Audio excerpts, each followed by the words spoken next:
Asia Siowo! Witajcie!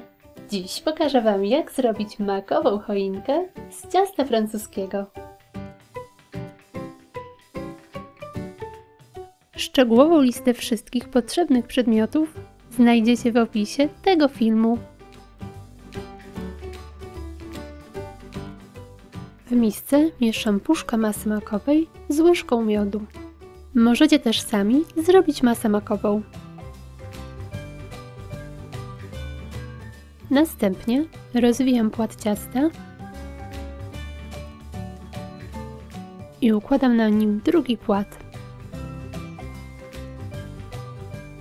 Nożem zaznaczam kształt trójkąta.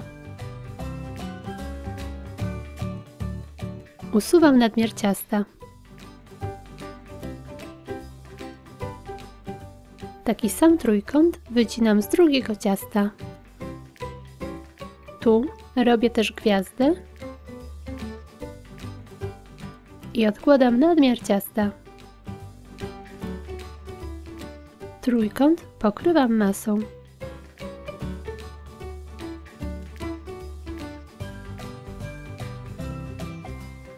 Nakładam drugi trójkąt i lekko dociskam.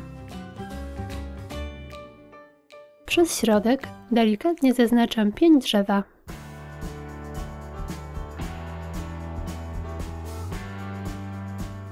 Do zaznaczonych linii robię nacięcia.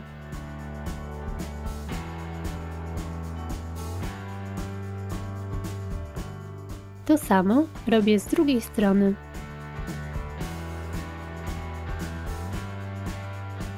Wszystkie paski skręcam.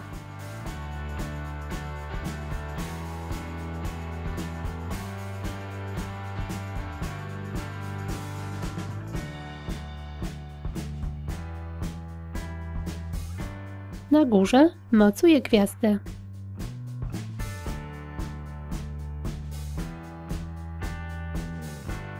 Całość smaruję rozmieszanym jajkiem.